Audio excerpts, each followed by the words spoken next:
What is oppositional defiant disorder? This is a common and one of the most common problems that I tackle with children with serious behavior problems. And it is vital that this is dealt with as early as possible. Just the words oppositional and defiance alone are enough to trigger a defensive and an anxious response in any parent. It is one of the most appropriately named diagnoses that exist, and the treatment is behavior-based and is applicable to many other behavior problems in childhood. So understanding this underlying problem helps in applying the behavior principles to other problems. It is normal for a child to be oppositional and defiant at some time. In fact, it is the job of a child, ultimately from birth, to replace us from the moment they're born. To some degree, it can be considered a healthy and a sign of the development of independence. So when should this diagnosis be given? When a child first starts to use their favorite word, no, it is not the time to make a diagnosis.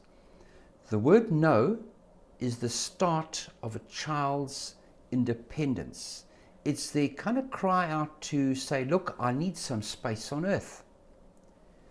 ODD is typically diagnosed round about primary school and is stopped being diagnosed in early adolescence. Kids who have ODD have a well-established pattern of behavior and problems. And the symptoms that happen in OD are the following.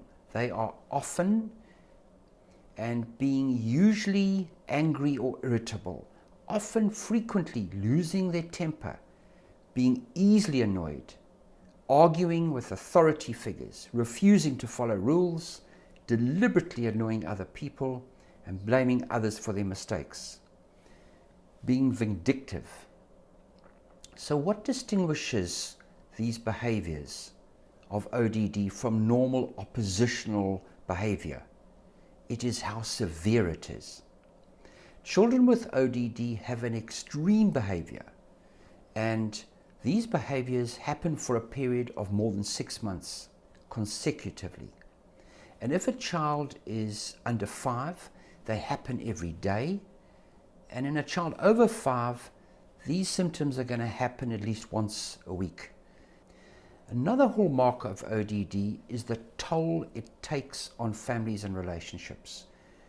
Regular daily frustrations, ignored commands, arguments, explosive outbursts, and these build up over time. And these negative interactions damage the parent-child bond, and they are reinforced by negative behaviors.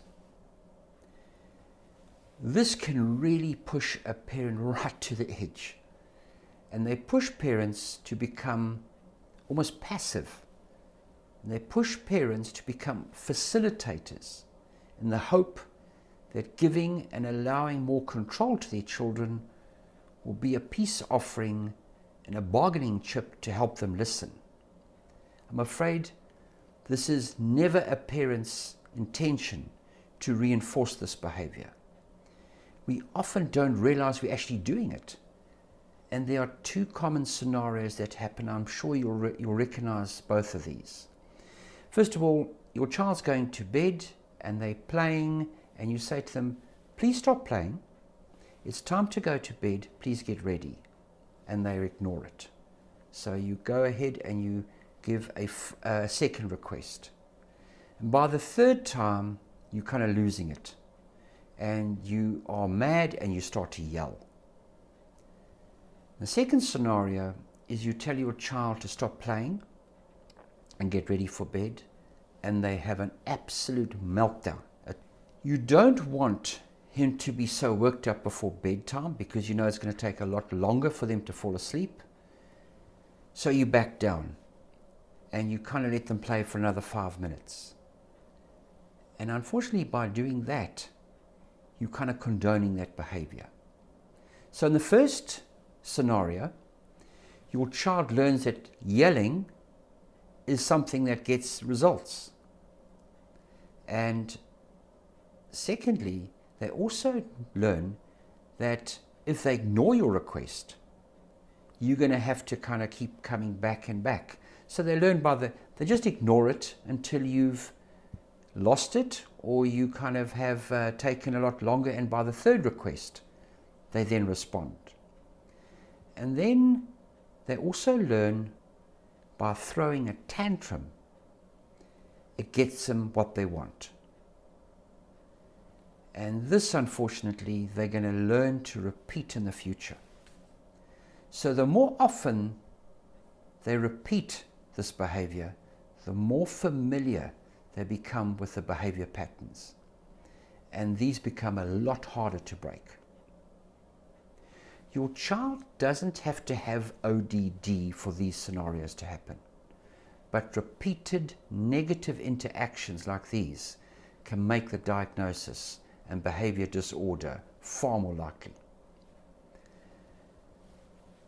Through no conscious effort of a child, they actually learn that by hundreds of trials and attempts, that this behavior continues to get them what they want.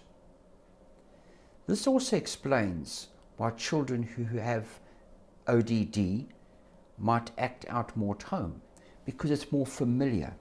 They know the territory, they know the people, you're more predictable. It's far less likely at school because it's unfamiliar. They don't know how people are going to react. And children in the beginning of the year who have this condition are often contained. But as the year progresses, they get more used to the teacher, they know the tricks, they know how to kind of get around things, and the behavior becomes more evident. So, what is the connection with ADHD and ODD?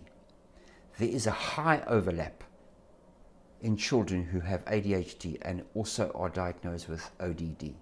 In fact, 30 to 50% of kids with ADD or ADHD also have ODD. Kids with ADHD are biologically loaded to be distractible, to be impulsive, and to have difficulty staying in one place for a little time.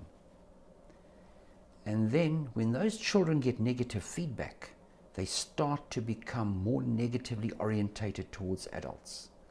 So these repeated negative behaviors and interactions can actually facilitate the development of ODD. Children who had difficulty soothing themselves as toddlers and continue to struggle with this age-appropriate ability to control their emotions in the face of disappointment or frustration can develop ODD.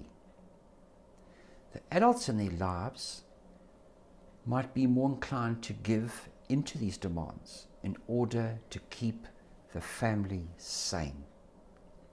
Kids who experience a lot of life stress and trauma can also have ODD. Why is treatment important? Well, it might be pretty obvious, but it destroys the child-parent relationship, and that needs to be rebuilt. The entire household, their mental health is at stake.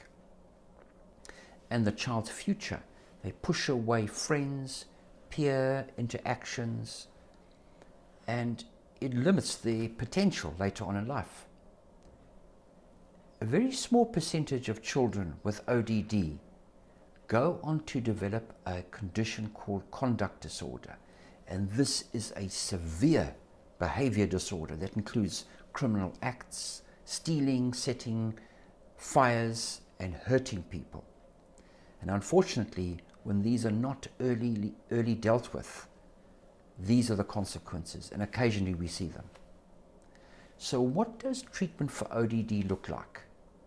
Surprisingly, ODD is the child's diagnosis, and yet the treatment is based on rebuilding the parent-child relationship. So that is where the focus of the treatment is. And medication can be very useful in some situations. Kids do not often suddenly wake up with this epiphany and they say, I wish this behavior was better controlled, and they don't suddenly ask you how they're going to change. So these problems need an experienced assessment to make sure there are no medical problems. And they also rely on good interaction with therapists. And this is an area that I spend a lot of time and very experienced in dealing with. So if these are problems you recognize, please contact us. The earlier we start to intervene, the better we can do something about it.